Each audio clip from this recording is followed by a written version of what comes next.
Hello, everyone. Welcome to another episode of Sales Spotlight, the go to podcast for cold emailing and sales. I'm your host, Anil, and today we have a very special guest with us, Jovan. He's an email delivery expert having more than 5 years of experience and serving big clients like Amazon and Discord. So, welcome, Jovan. Thank you, Anil. It's a pleasure to be here. So, today we'll talk about email delivery, why your cold emails must hit the right inboxes, and how you can improve your success rates. Whether you are new to cold emailing or looking to sharpen your skills, this episode is packed with actionable tips. So, before we dive into the delivery part, Jovan, I would love to know a little bit about yourself and your background and what led you to specialize in email delivery. Sure. So, for me, it all started when I dropped out of college after 1 year. I convinced my parents to take a gap year so I could sign up for a marketing course at an online academy. And after 2 months, I became the quickest student to land an internship in the history of the academy. Uh, that internship I got was for a small startup that worked with email marketing, and uh, after that I went through a few more jobs in the email deliverability field where I worked for clients like HP, Discord, AliExpress, Amazon, L'Oreal, and a few digital banking platforms for which at times, I was managing the sending of anywhere from 300 to 400,000 emails per day. That's great.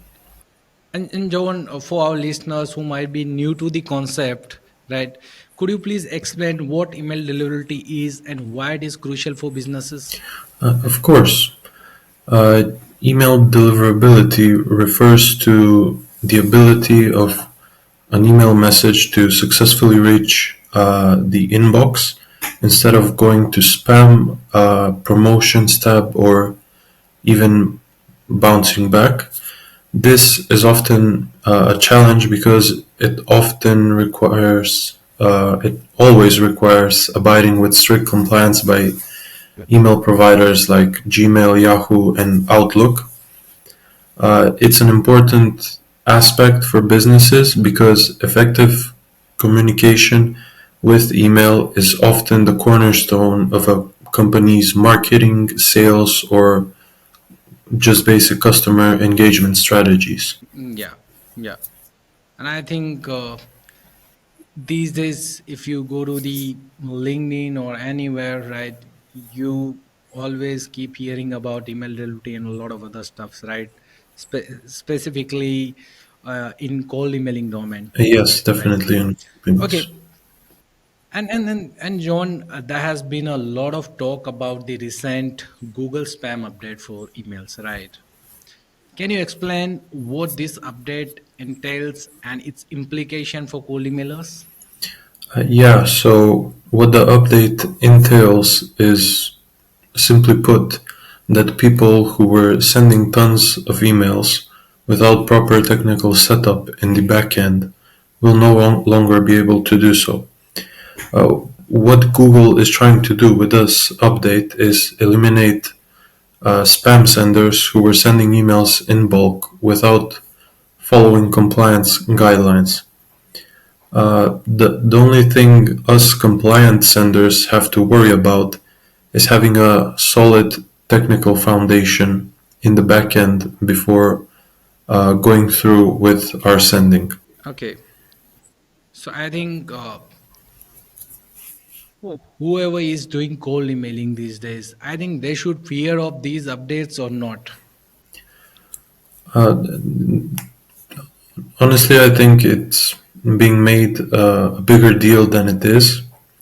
I've seen read about people, worrying about it and stuff, but the only thing they should worry about is having a good technical setup before going through with these emails. This means having your SPF, domain key, MX records, and all in place, and validating your domain and sending address with your ESP to gain its trust and to be credited as an actual sender. Okay. So, what are some common mistakes, Jovan? What are some common mistakes you see companies making with their email campaigns that affect deliverability? Yeah, so there are a few. So the first I'm gonna mention is the one I mentioned right before is the I've seen a lot send without a basic technical setup and authentication in place. Uh, these are the technical records I just mentioned: MX, SPF, DMARC, domain key records, and the basic authentication of your domain and sending address. Uh, Another one is using an improper domain TLD to send something like .shop or .store that's completely not relevant to your business. Another one is sending from the main business domain. You wouldn't want to do this because it puts your company's main domain reputation at risk, and it could cause a lot of problems in the long run. And another one I've been seeing quite a bunch is not segmenting your data list. So basically, this is a common mistake in bulk senders. Like when you have a big list, you want to segment it and separate it specifically to every niche that it's in, maybe geographical location, time zone, and stuff like that. So you can craft a more personalized message to whoever you're reaching out and avoid sending the same generic email to all your contacts. Okay, okay. And Jovan, if we go to the LinkedIn or anywhere, we see these days a lot of AI and automation, right? So, how do you see AI and automation impacting email delivery strategies in the future?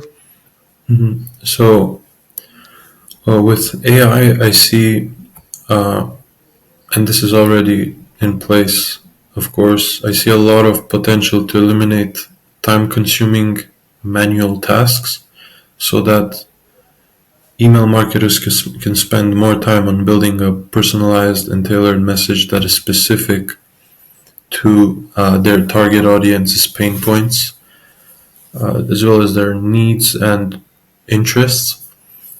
Uh, but even though many companies are focusing on using AI to send as many emails as possible, I think that, in my opinion, we will see the most success in the future from super personalized and hyper targeted quality emails. Okay. So, and one more thing, I think in era of AI and automation, I think we should use AI and automation wisely. Mhm. We should not lose the human touch, right?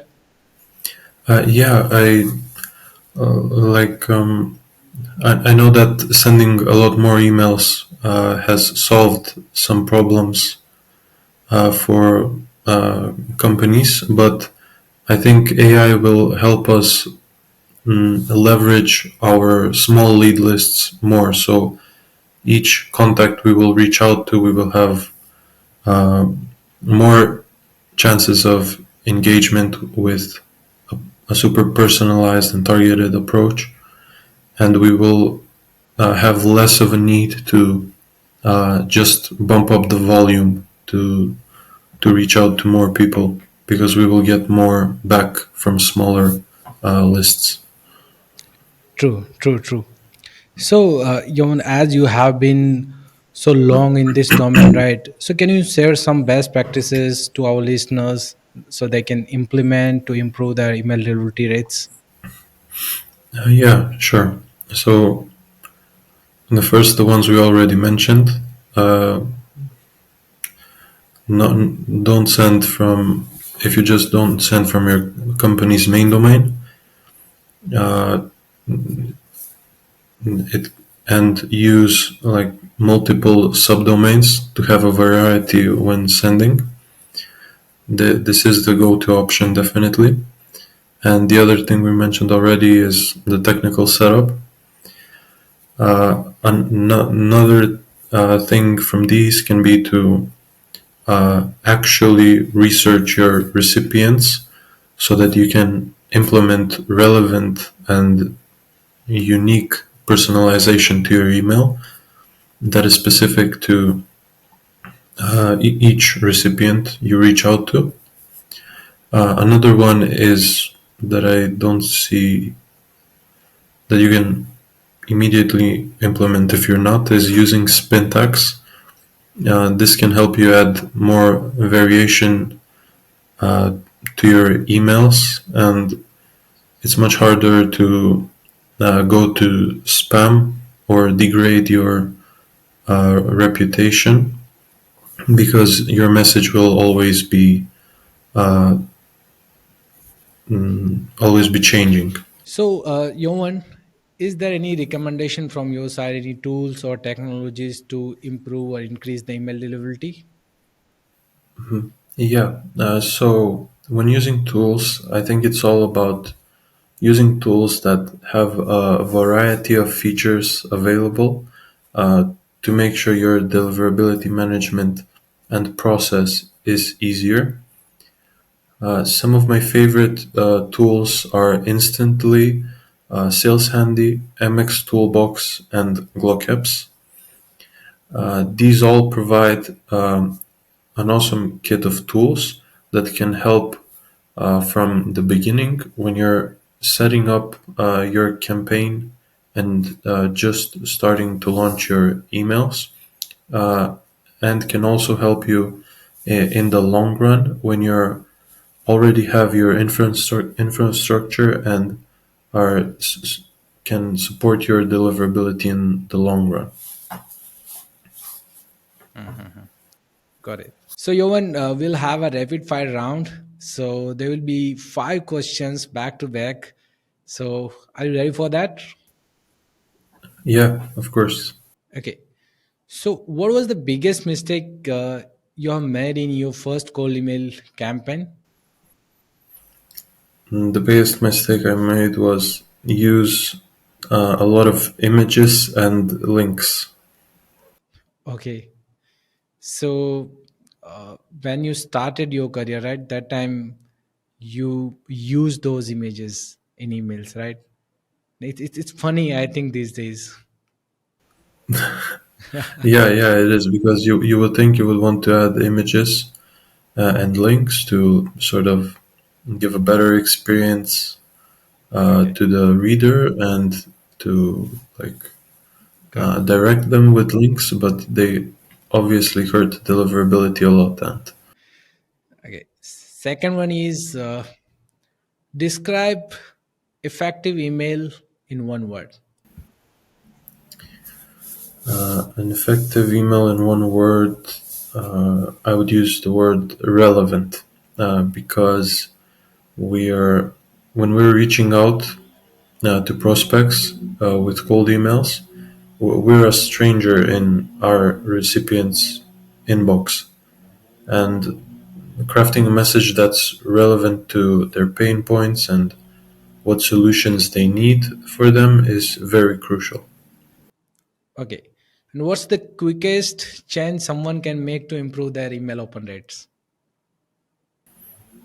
The quickest change someone can make to improve their open rates would be to remove any special kinds of characters they have in their text, like links or bold text and stuff like that. Okay. And what is the biggest myth about email deliverability you want to debunk here? The biggest myth is using a dedicated IP.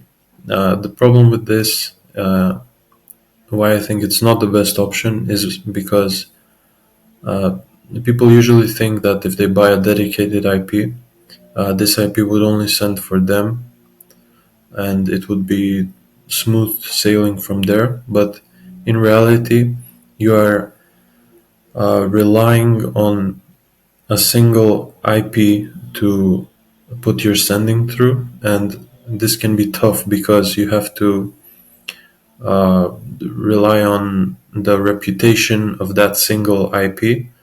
Uh, on the contrary, I think it's better to just use a sending provider or that will constantly shift your IP and send to a different IP every time so that your deliverability will be the best it can be that way. Okay. And the last one is, what is your go to resource for staying updated with cold emailing trends? My go to resource is always LinkedIn. I always see what people talk about there, and they and you can always see what's trending and what's not very easily there. But I also like uh, to follow updates from popular ESPs like Google, Okay. like Google Outlook, and because I think they're the big dogs in the game, and whatever they do, everyone sort of follows and has to adapt to. And that's a wrap on today's episode of Sales Spotlight.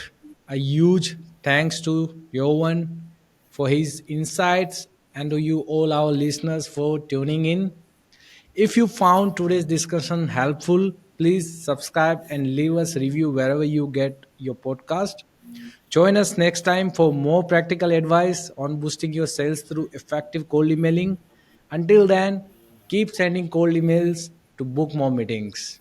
Thanks, Jovan, again. Thank you as well for having me.